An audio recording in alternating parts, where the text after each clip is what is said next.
For landlords, by landlords. The Rent Perfect Podcast with David Pickron. Well, we are back, and we are talking crypto, okay? Now, if we're going to go into some more details on this podcast with our friend Mike Lyons here. We just did a more of an intro one. If you liked that intro one, stay here. Let's talk. Let's get into the weeds a little bit. If you're like, yeah, hey, Dave, appreciate it. Crypto's great. Know it, not interested. Wait till next week. We'll come out with another podcast for you because this is a real estate podcast, but this crypto is important. It's important for us to know about it because it's going to affect real estate in the future. So, Mike Lyons, how are you doing today? Doing pretty good. I'm glad to be here. Awesome. Love to have you. Thank you.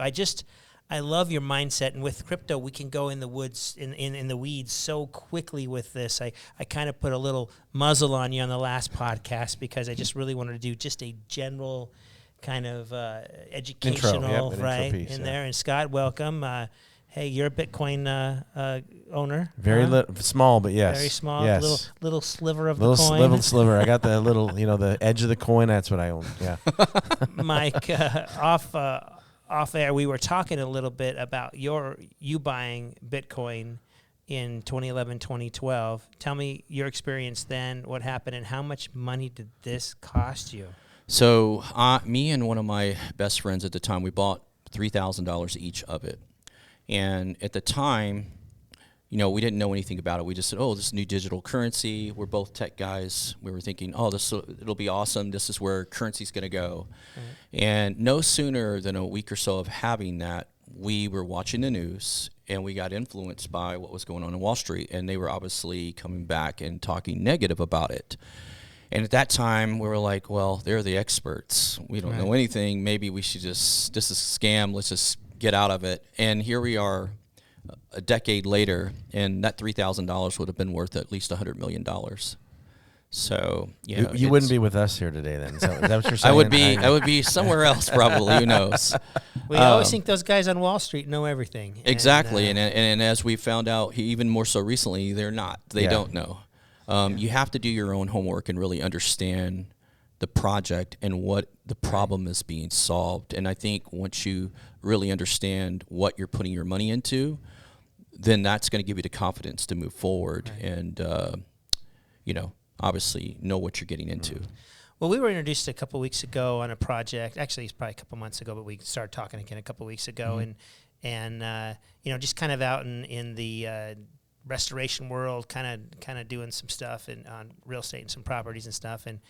And you said, hey, Dave, you and Chad said, hey, Dave, you might want to look at crypto. And I'm like, yeah, guys, I know what I know, and I'm going to stay where I know. You're a sticks and bricks investor, right? Totally. And they're like, no, really, just throw a little bit of money at it. You don't got to throw a lot of money at it. And I'm like, okay, what do you think? And you're like, okay, start out by $3,000 worth of XRP crypto. Mm-hmm. XRP, what's XRP? Here I am 2 weeks ago knowing nothing, and I still don't know much. That's why I've brought Mike along with us. So I went out and, got this little app Kraken, and it was super easy. Linked my bank account, bought it within seconds, and started going up. I got on a bullish run, right? Started going up. So in when 2 weeks, when things are going up, I bought more, and then I bought more, and then I bought more. A little addicting, right? But we're not seeing appreciation nowadays in the real estate industry. We're not seeing. It's almost like I bought a new property, and I was super excited to watch it. And unlike properties, I can actually see the value of it. But you told me to go to XRP. Now you told me there's 5 top cryptocurrencies. Why do you like XRP right now? The reason why I like XRP, one, is it solves a big problem. And it's not something that, like Bitcoin and some of these other ones, that they do solve problems, but this one solves it globally. And right now, the financial sector is getting turned upside down. Banking issues, right? This is even though it is still somewhat centralized, believe it or not, because Bitcoin and some of these other ones are decentralized, and that's the whole point of being on blockchain. With the ledger, it's still very transparent. Every transaction that happens around the globe will be available to the public. So governments can't hide what they do. No one can at that point. The reason, which is interesting, not to interrupt you, but yeah. but originally we thought that this whole process was going to hide everything. It was going to let people get away with nefarious things and launder money. And you're telling me now this is not happening. This is going to mitigate that. Yeah. And so the great thing about it is, one, it reduces the ability for countries and central banks to transfer money across borders. At the moment, like I said earlier, there's $36 trillion locked up in banks. You have to have that physical paper there of your country that you use, their currency. This does away with all of that. You keep your currency in your country. What you do is you utilize your currency. You buy XRP, right? And then you go, and then you convert it into the next, whatever the country that is, converts it back into it. And it happens in seconds and not days. And it's a lot cheaper. It happens in fractions, so it may cost a penny.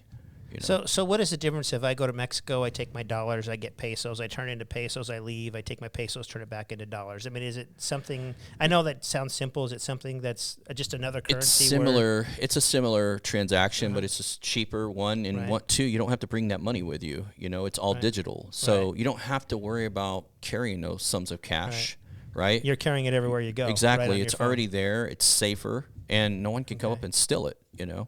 Okay, so I'm kind of a naysayer on stuff until I get comfortable with stuff, right? So I'm still throwing some naysayer stuff at you. Yeah.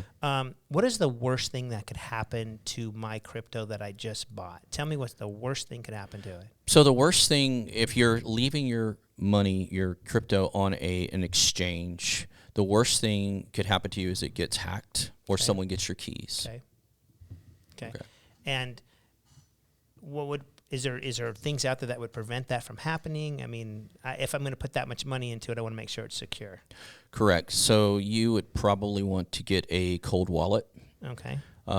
Kraken does have that affiliated with them. And then there's Tangem, and then there's Tether. And a cold wallet is someplace you actually put your digital coins. It's kind of like off the grid. People can't get to, touch. Correct. It's off-chain, meaning it's off the exchange, and you can transfer it back and forth to the exchange to do transactions. Okay. And these are app-based things, or what are these? They are app-based, except for the hardware wallets. Obviously, there's an application on that hardware itself. The one thing I will add: do not buy any of these sort of products on eBay, Amazon, or any of that nature, because they can be compromised. You want to buy directly from the manufacturer. Okay. Perfect. I love that. So if I still want to keep it digitally, there's digital wallets, and then there's actually hard wallets. I could load something in and go put it in the safe deposit box at the bank if I really wanted to do Correct. that. Okay. Awesome. Now, where do you see, sorry, I'm in XRP, you're in Bitcoin. Where do you see XRP going, Bitcoin going, with all this going on in the world today? We talked in the last podcast about the U.S. doing something. Dubai just accepted it to use it as in their currency.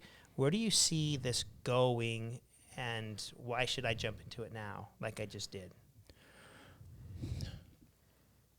Well, from what I understand, as this technology is being adopted across the globe, they are, with the tokenization of everything from real estate to every tangible object, even gold, right?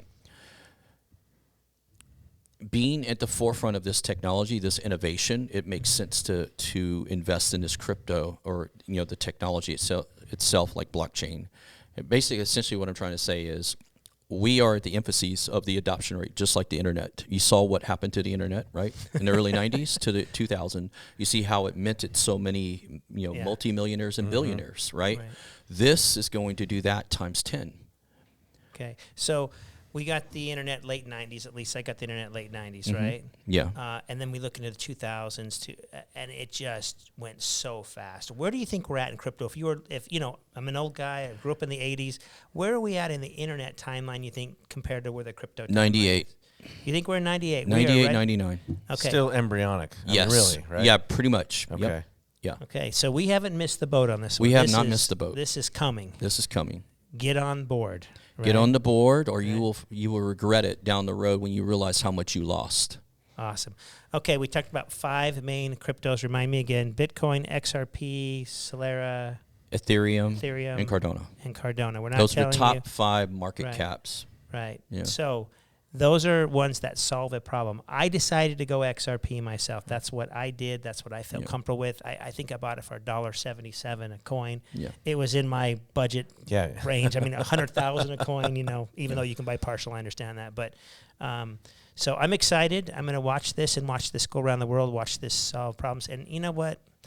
If this goes away or not, if this doesn't happen, I'm not putting my whole life into it. It's just another investment that, if you would have hung on to your Bitcoin, we would not have known this man today. He'd be on the beach somewhere, living his life dream. And I certainly would like to be there in 10 years. Whether this does that for me or not, I don't, not banking on it. But if it does and I get lucky, so put a little in the game, get a little bit in the game and get to know this. But make sure you do your research and protect yourself, though, and you buy the right stuff, because I have a feeling with the million coins out there are just stuff that you do not want to touch. And I'd hate to see you put something in and not know something. And I've been studying a lot about it since we talked about it. And, one of the things is the guy was telling me is you never lend your Bitcoins to no one. You never, offer. Don't stake them. Yeah, nothing. Just hold them like they're gold, even though we can't feel and touch them. If you want to get a hard storage box and hold that, then that's fine. Within that box could be hundreds of thousands of dollars. But Mike, we really appreciate it. It's been great to kind of go through this venture with you. And you and I are going to be talking a lot in the next couple of weeks. And if there's some things that I understand, I'm certainly not a crypto podcast. There's guys much better and much more logical than I. I'm just bringing you like the brand new guide to the journey, right? Almost like we have new real estate investors on the show that buy their first property. I feel like I'm like that you should be the host, Mike. So I appreciate it. Appreciate your time and your knowledge and helping us, add to our wealth, and that's what we're here for. Yeah. Thanks again, Scott. welcome. Thank you so much. Yep. And until next time, continue to rent perfect and buy crypto. I did XRP. Buy what you want.